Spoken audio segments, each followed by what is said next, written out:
"We'll do a DNA test," Yuri said without his usual softness, as if he were naming the date of the inventory. Maya looked at her husband carefully and calmly, as if he were looking at a document where a hidden clause in small print was already visible. The words came together by themselves. "Do as you see fit." "I won't object. I'm only afraid that you and your mother will not experience the satisfaction you expect." Quote. The voice sounded even, without a hint of challenge, and in this evenness there was already a weariness of the last months. Maya was tired of her mother-in-law's nagging and insinuations. It was both offensive and disgusting. She wanted peaceful family happiness, and not a showdown over any reason. And it was her mother-in-law who provoked these reasons in 99 cases out of 100. Maya said that she was going for a walk with the child, got the baby ready and left. They walked in the park. The daughter slept in the stroller, and Maya remembered how she fell in love with Yura. It was several years ago. Maya woke up before the alarm clock and lay for some time with her eyes closed, listening to the sounds of the yard, which formed an orderly, albeit annoying score. Behind the wall, a switch lazily clicked at the neighbors. Somewhere on the spring of the door closer responded in the stairwell. Down by the garbage containers, a cart rattled. Its metal wheels tapped out an uneven rhythm, like a moralizing march. A dry blow to the ball was heard on the sports ground, then a second, a third. And so arose an insistent knock-knock, accompanied by a booming echo. A crow caught in the drainpipe, and the pipe willingly repeated its voice, amplified and slightly distorted. Over time, you get used to extraneous noises, although the piercing mixture of iron, rubber and echo imposed a special pattern on the morning. The real cause of insomnia was not the bustle of the yard or noisy neighbors, but that living and stubborn feeling that in recent months had become the center of the internal weather. Love for Yuri grew from an imperceptible spark into a steady flame, and any movement of thought inevitably turned to him. To the intonation of his voice, to the manner of putting a cup on saucer, to how the gaze catches details and bypasses rudeness. Memory carefully returned Maya to those days when the first clarity met the first confidence. The reciprocal feeling was guessed not by words, but by a multitude of little things where you can't make a mistake. Yuri listened attentively and did not rush the answer, asked questions that arose from interest, and not from the need to keep up the conversation. In his presence, the desire to be better than she was disappeared, since he liked her naturalness, not read from a fashion magazine, not collected from other people's recommendations, but belonging to herself. The calm of this adult reciprocity turned out to be that rare quality that gives strength, and does not take it away. Conversations with him became a space where thought straightened shoulders, the desire to joke did not cancel seriousness, and seriousness did not suppress the game. The heart, prone to anxiety, behaved measuredly for the first time, and from this calmness, memory takes the best pictures. Their acquaintance began in the office, where everyone the walls seemed to have been built for sounds, bells, footsteps, rustling paper, rustling keys. Several employees shared the space, and it was in such a collective air that glances met more often than would be convenient if there was no meaning between them. Yuri appeared in the department as a person who knew what he was doing and did not need unnecessary announcements. The first working conversation with Maya concerned the deadline for the project and the list of edits, although already in these things the invisible lines of future attraction appeared. He listened, slightly bowing his head, and asked again not for formality, but to clarify the meaning. Maya answered slowly, choosing the right words, and noticed that in the presence of this man, thought did not require embellishment. Appearance, which is often of interest before character, hung in the background here. Everything important happened in how he distinguished the shades of her judgments and intonations, like the shore of a pause where others usually rush to insert their own. Integrity attracted Yuri. He did not try to seem younger or older than he was, did not break up his speech into fashionable phrases and did not resort to someone else's wit. Attention to detail did not become picky, but remained a way to be precise. Maya saw that her simple hairstyle, which revealed the line of her neck, was noticed and accepted, that the beige varnish on her short nails was not read as a refusal to play, but as a choice that matched her character. That the straight posture of her back and neat shoulders were perceived not as an attempt to please, but as a habit of living collectedly. The rapprochement developed measuredly, without sudden accelerations, although each new step seemed to understand in advance where it needed to stand. At first, colleagues sat on neighboring chairs in the office cafe, since their random choice is rarely random. Then came the switch to home-cooked lunches, proposed to both of them.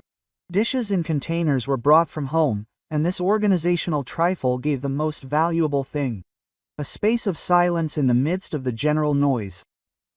The room was empty by midday, and 30 minutes without people around, they were given the opportunity to talk not about the deadline, but about what everyone does in their free time, what music they listen to, where they learn to maintain balance if circumstances change too quickly.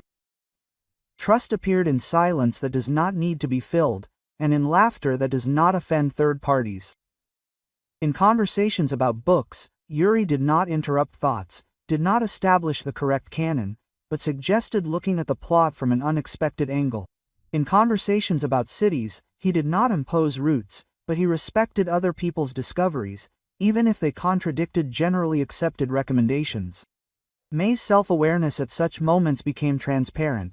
You do not have to pretend, you can be yourself in the working light of the lamp and in the halftone of the meeting room, and no one will demand another face. Outings after work became a natural continuation of everyday life. They went into a small bakery, where the bread still retained the warmth of the baking sheet, and into a narrow shop with papers and pencils, from where May came out with new bookmarks and notebooks. They didn't take the shortest route home and managed to come up with a general list of films worth watching and books worth rereading aloud along the way. A warm hand on the crook of an elbow, a short stop at a display case where they seriously discussed table setting for the upcoming holiday, the gradual shifting of the Yakima. All this made up a chronicle of days when fate didn't knock on the door, but simply walked in. Yuri Kamai's move didn't require noise or demonstration. They filed an application with the Zacks. After that, his several boxes, where each thing knew its place. They arrived at the apartment that was Maya's property. The shelves accepted the books without being crowded. A strip was freed up in the closet for his clothes. His favorite pen lay on the work table, and a new balance appeared in these gestures. In the kitchen, they agreed on the logic of the drawers, because kitchen logic is not a trifle, but a way not to waste energy searching for what you need. Habits rarely collided and without mutual irritation. The theme of scattered socks once and for all went into a short joke, which was later recalled for the sake of a smile. Yuri was attentive to her rhythms, and this attention relieved fatigue better than rest. Intimacy became not a test, but a confirmation that their body language coincided with the language of their thoughts. The awkwardness of the first serious steps dissolved in the ability to listen and respond not to words, but to breathing and movements. The body gratefully remembered this delicacy. The feeling of security turned out to be not an abstraction, but a completely physical experience, when there is no need to pretend to be stronger than you are. Maya realized that respect for boundaries is not a wall of conventions, but a subtle science of how not to confuse intimacy with invasion. Morning coffee became tastier, because in the cup there was not only coffee, but confession. Their life was already together. In the evenings, plans were made for the wedding. There were unexpectedly many of them. The guest list, music without loud tricks, photographs where it is not the poses that are important, but the living faces, the rings that are pleasant to feel on the fingers. Everyday issues were also included in this plan without embarrassment. They agreed on the distribution of expenses, because a calm budget is part of family health. They decided that large purchases are discussed in advance, and impulsive little things should not become the subject of a report. They figured out how to alternate days of silence and days of guests so that the house does not lose its main function of being a support. The future took on a distinct shape in these conversations.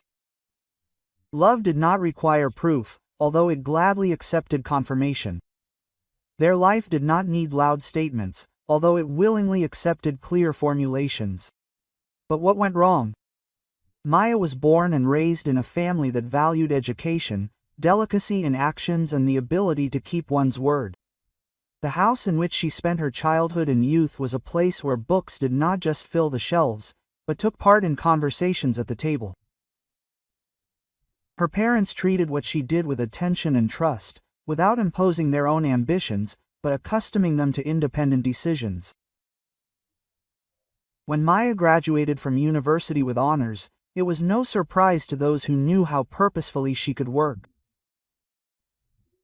At 22, she received a significant and rare gift from her parents, a small, but completely her own apartment in a convenient area. This gesture was not so much a demonstration of wealth, but rather a confirmation of faith in her ability to manage her space. The apartment became an island of freedom and creative concentration. Here she had a corner with a piano, a bookcase with books, and a neat kitchen where everything was at hand. For Maya, this home was not just a place to live, but a reflection of her character, collected, but not devoid of warmth. Therefore, when it came to meeting Yuri's parents, she was internally prepared for the meeting and confident that she would be able to make a worthy impression. She knew that she had everything to be interesting to her future mother-in-law and father-in-law: education, work in prestigious company, well-groomed appearance, neat manners, clear speech, and, most importantly, sincere feelings for her son. Maya was not going to demonstrate her achievements. She wanted the conversation to be about human qualities, not about formal merits. However, the very first mention of Svetlana Vasilievna, Yuri's mother, caused a slight internal tension in her. Yuri spoke about her with respect, but between the lines it sounded that his mother knew how to be strict and that her judgments were not just direct, but categorical. From his words it followed that Svetlana Vasilievna was a person who was used to managing circumstances, leaving no room for chance. Svetlana Vasilievna, Yuri's mother, had been working in a funeral home for many years. Her position was far from ritual processions and funeral halls, but was inextricably linked with them. She took calls, negotiated with clients, clarified details of orders, prepared documents, and coordinated the work of those who accompanied the ceremonies. This activity required special endurance and the ability to keep a level voice, no matter how acute the grief on the other end of the line. However, telephone conversations were only part of her duties.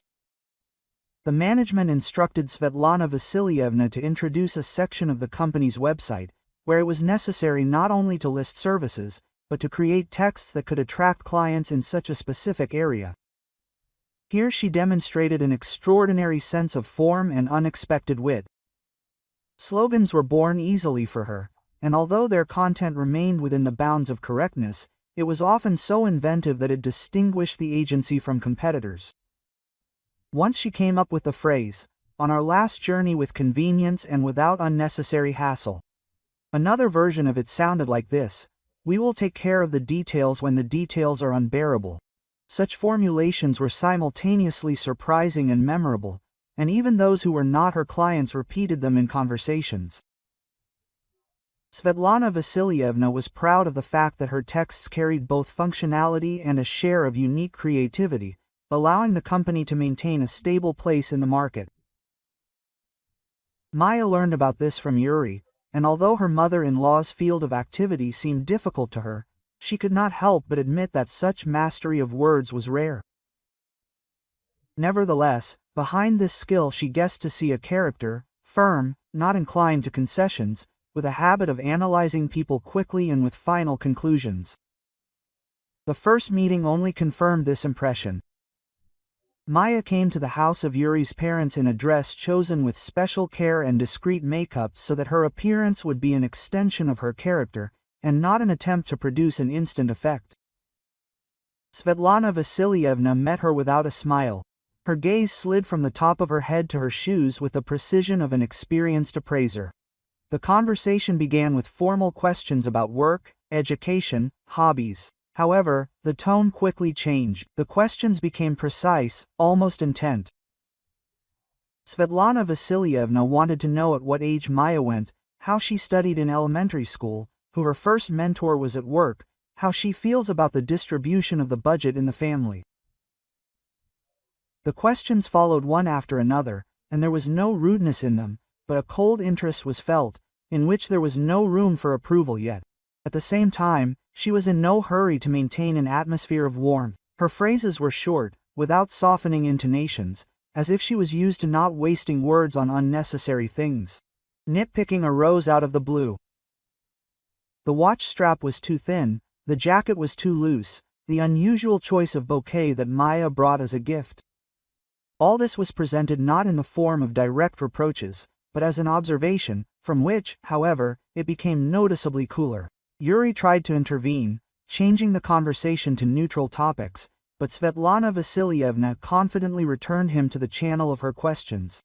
Pavel Frolovolovich, sitting next to him, remained silent, watching what was happening, as if a scene that could not be changed. Maya answered calmly and politely, trying to keep inner balance, realizing that this meeting would become the basis for many years of communication. Svetlana Vasilievna, having listened to Maya's answers, having received a clear, but without excessive defensiveness, reply to each of her questions, slowly leaned back in her chair. The slight pause during which she looked at her interlocutor was not just a respite, but a moment of internal summing up. Her gaze became sharper, her lips slightly compressed, and in her voice, when she spoke again, metallic notes appeared. Sarcasticity broke through the external correctness, as if the test conversation had given way to an evaluative verdict. She kept inserting remarks that could formally pass for a joke, but in each one there was a sting. As if in the bouquet that Maya brought, the roses were too strict for such an occasion, and the ring on her finger did not suit such a fragile girl. In these remarks there was no desire to clarify or find out. They were already based on the conclusion made in her mind. This the woman is not the one she would like to see next to her son. Svetlana Vasilievna knew how to be patient and strategic. She understood that Yuri was in love and that any open opposition would only cause resistance now.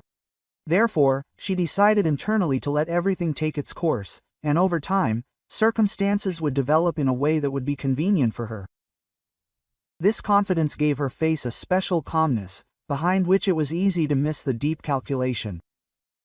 Pavel Frolovich sat a little to the side, silently following the dialogue. It seemed that he completely agreed with his wife's position, not wanting to interfere or change the course of the conversation. He did not object, did not insert clarifications, and only occasionally his eyes flashed with a special, hard-to-read gleam. It was impossible to make out what exactly was hidden in this look: approval, bewilderment, or a desire to say something, but not allow himself an extra word in the presence of his wife. Yuri, on the contrary, did not remain on the sidelines. He felt the tension growing, and intervened several times when his mother's caustic remarks were becoming too obvious. He softened them, turned them into a joke, or simply changed the subject to relieve the pressure. Several times he asked directly, "Mom, let's not ask unnecessary questions, we're just getting to know each other." His voice sounded warm, but with a hint of firmness that spoke of his readiness to side with his beloved woman. Svetlana Vasilievna, however, did not hide her dissatisfaction with such protection. She refrained from directly objecting to her son, but in her gaze there appeared that special coldness that reserves the right to the last word. The evening went on. However, the feeling of invisible opposition had already become part of this first meeting, and Maya clearly understood that she would be judged for a long time, even if the decision had long been made. The wedding went exactly as Maya wanted, without excessive fuss in the circle of loved ones, with an atmosphere where each guest felt like part of an important event. The hall was decorated discreetly, but tastefully: light tablecloths, arrangements of fresh flowers, subdued lighting, creating soft shadows. The music sounded unobtrusive, allowing the conversations to flow freely. Yuri's looks that day were full of warmth, and he seemed to see only her. The pregnancy began soon after the wedding. Maya took this news as a natural continuation of their new life. Yuri was happy at first, asked about her health, helped around the house, was attentive and caring. She imagined how they would prepare together to meet their daughter, choose a crib, fold small overalls, discuss names. And indeed, the first months of waiting passed calmly. The birth was difficult, but Bajanachka was born strong, with a confident voice and weighing just over 3 kilograms. On the day of discharge, when relatives gathered in the corridor of the maternity hospital, Svetlana Vasilievna approached the stroller, looked at the newborn and said coldly, without the slightest smile, "Not at anyone."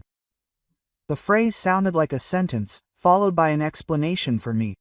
And then, looking around matchmaker, son-in-law and lingering on Maya's face, she added, "And not in you." These words seemed to cut off the joy of the moment. Maya felt how the fatigue she had become accustomed to over the past months was intertwined with bitterness. Svetlana Vasilievna did not specify what exactly she meant, but her look said enough. She doubted that her granddaughter was Yuri's. From that day on, her constant hints began. Sometimes in the presence of other relatives, sometimes in private conversations with her son, she defended a half-word about a passing young man who supposedly could leave his mark on Maya's fate. These remarks were pronounced in the tone of a person convinced of his rightness and only waiting for confirmation. At first, Yuri tried to joke it off, but gradually he stood up for his wife less and less often. He began to listen more attentively to his mother's words, and his pauses in conversation with Maya became longer and heavier. Sometimes he returned home silent and thoughtful, and although he did not directly express suspicions, she understood that there was a doubt in his head that was not planted by her. This especially surprised Maya. Even before the wedding, Yuri seemed to her to be an independent, decisive person, capable of making decisions without looking back at other people's opinions. He was the one who confidently followed his own path and knew how to protect his loved ones. Now she saw how his will seemed to dissolve in his mother's words. In Maya's soul, a quiet but persistent question arose more and more often. When and why did he cease to be the man she was marrying?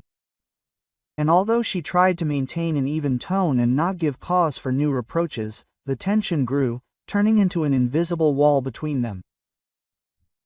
Maya was used to being proud of her appearance, but this pride was tinged with caution.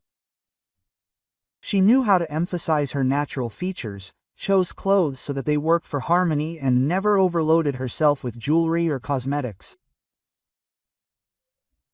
Yuri always said that he admired this purity of image in her, the absence of something invented and introduced. For him, she was the embodiment of real beauty, untouched by fashionable enhancements. And these words, sincere and tender, resonated with her in a special way, because he did not know the truth. The secret that Maya carefully guarded had its own history. In her youth, her profile could not be called ideal. There was a noticeable hump on the bridge of her nose. It did not distort the face beyond recognition, but deprived it of that clean line that gives the appearance sophistication. Maya saw this flaw in the mirror since her teenage years and knew that it prevented her from perceiving herself as completely harmonious.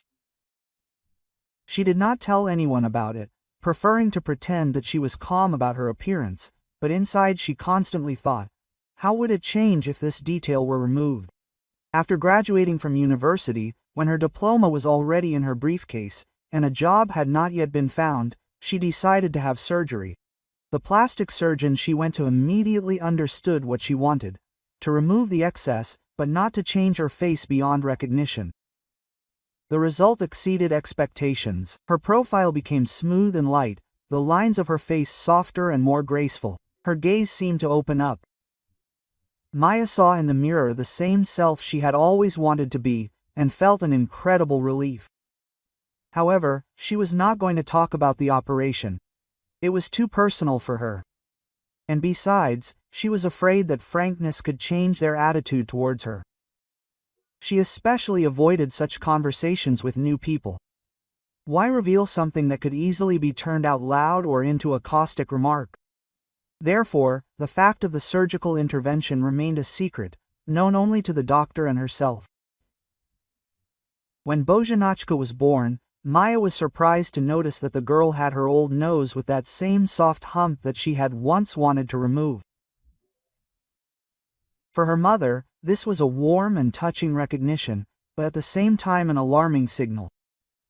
If someone decided to compare her daughter's features with her current face, the difference would be obvious.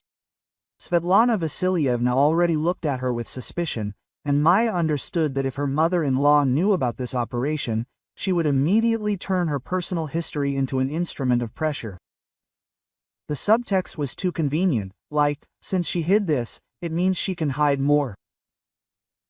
This could serve as new fuel for the doubts that had long been in the air. Therefore, Maya remained silent. She carefully avoided topics related to changes in appearance. And every time her mother-in-law peered closely at the little goddess, she felt a wave of wariness rise inside. The secret that was once just a personal page in her life was now becoming a shield that she had to hold tighter so as not to give a reason for blows. Maya walked through the park without any particular goal, letting her steps choose the direction themselves, and only when she came to her senses, she noticed that a kulitsa had come out, behind which on the opposite side was the office where her mother worked. Maya took out her phone and dialed her mother's number, asking her to come down for a few minutes. Irina Vyacheslavovna responded immediately, and a couple of minutes later she appeared on the office steps, smiling. There was genuine warmth and joy in her gaze from the fact that she could hug both her daughter and granddaughter. They moved a little to the side, where the street noise drowned out unnecessary words. Maya quietly told them that Yuri and Svetlana Vasilievna insisted on a DNA test. She admitted that she was not afraid of the result, but she was worried about something else. If everything was revealed, everyone would find out about the operation, about that very hump that she had removed after university. Irina Vyacheslavovna listened, looked her daughter in the eye and said calmly, "Don't worry, I'll think of everything." Her voice sounded confident, like someone who was used to acting without haste or mistakes. She shook Maya's hand a little tighter and added, "On Saturday, gather everyone for cake and tea. The rest is my concern." On Saturday, as agreed, all the relatives gathered at the large table. On the table stood a lush cake, pastries laid out, and in the center a teapot was steaming, filling the room with the soft aroma of loose leaf tea. Bojanachka in an elegant dress reached for the balloons attached to the back of a chair. Laughter, the clink of cups and a light hum of voices created the appearance of a warm, almost family idyll. Irina Vyacheslavovna, having waited until the conversations died down a little, took out her phone and, as if by chance, opened old photographs. On the screen appeared Maya as a child with pigtails in a bright blouse and a small nose, on the back of which a hump was clearly visible. "Here, look," she addressed Svetlana Vasilievna. "This is Maya when she was about 7. She fell from a slide then, hit herself hard. She had to have an urgent operation on her nose. Thank God, everything was done successfully." Quote, "The photographs and the story looked so casual that it was impossible to doubt them." Svetlana Vasilievna accepted the explanation without objection, but could not resist making a venomous comment. Aquiline noses are one thing, but a bad character is something completely different, and no operation will fix it. She said this with a half smile, but her gaze remained hard. After that, as if there had been no conversation about childhood traumas, she again returned to her favorite motive of hinting at infidelity.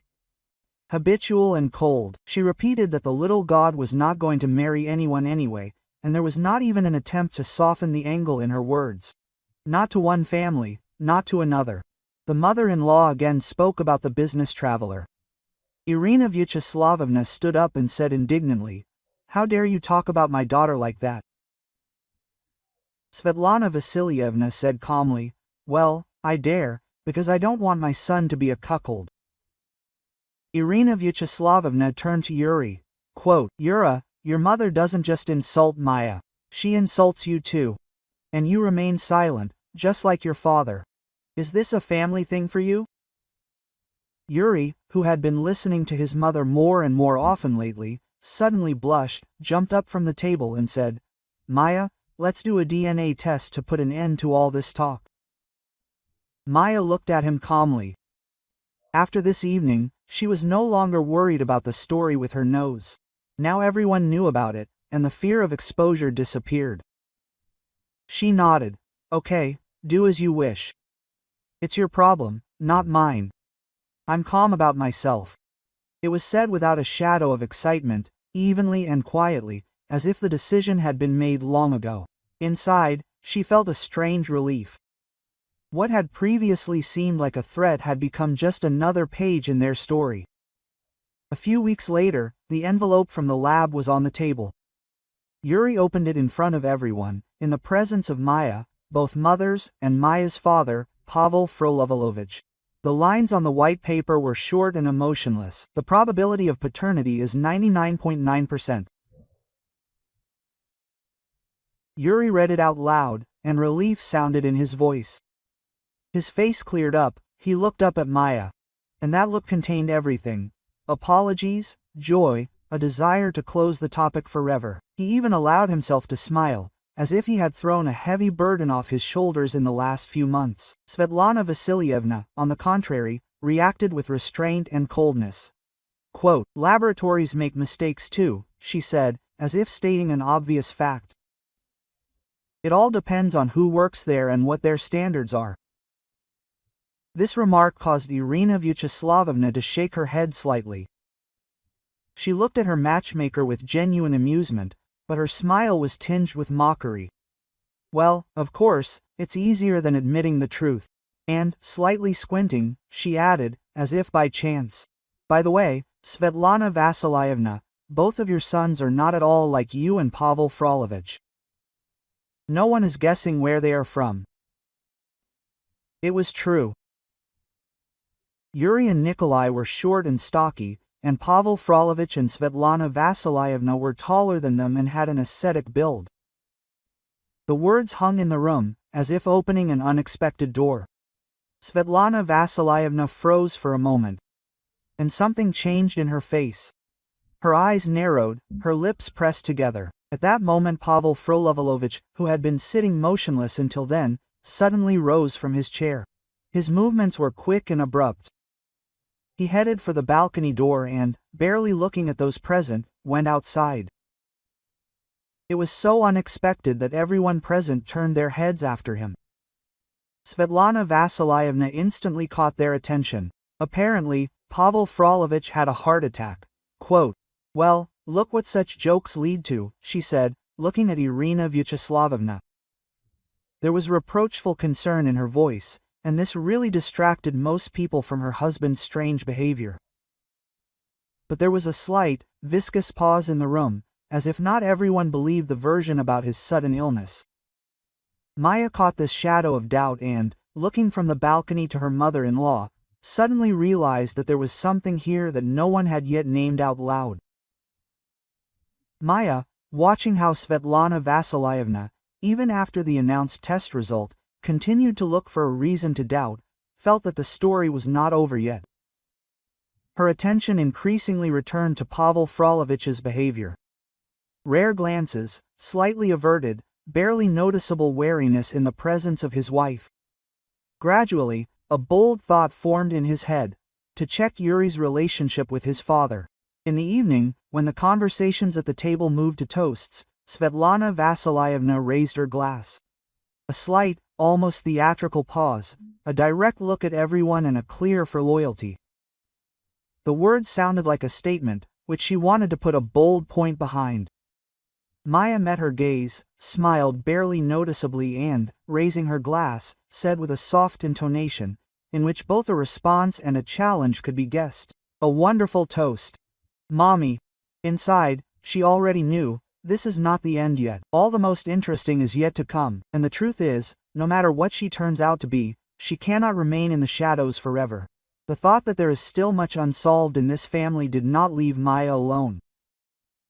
After the story with the DNA test for Bozhenochka, she had a strange but clear desire to check Yuri's relationship with Pavel Frolovich. At first, This thought seemed daring, almost reckless.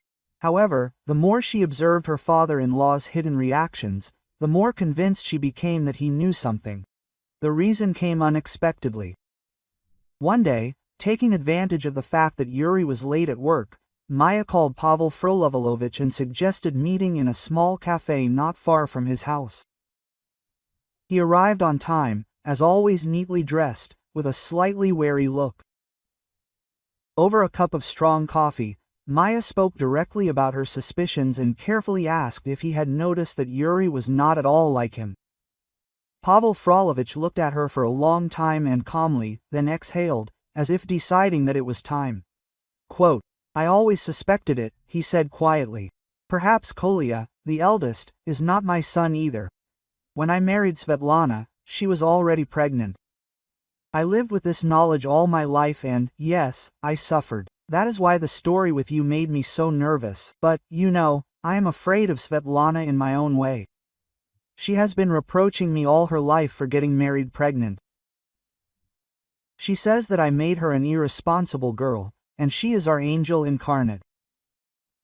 He was silent for a moment, then continued, "It will not work to drain now. But with Yuri, we can dot the I's.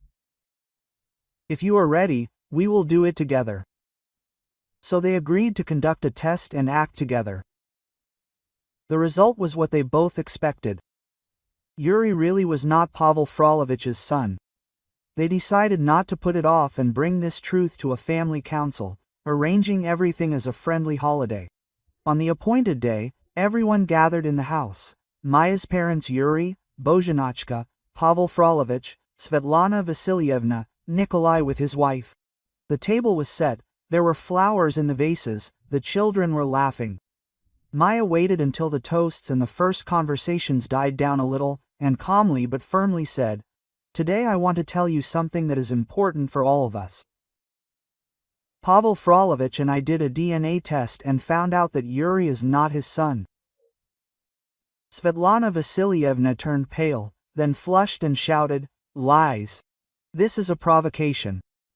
Nikolai turned sharply to Maya and said, "How dare you say such things to our mother?" Pavel Frolovich raised his palm, making it clear that he was ready to take the floor. "It's the truth. We did everything together, and now I'm divorcing my wife. All my life I suspected deception and paid for it with silence. Thanks to modern technology. Now I know for sure." Silence fell in the room. Nikolai, looking at his mother, said harshly, "If you tell me who our father is, I will also give DNA."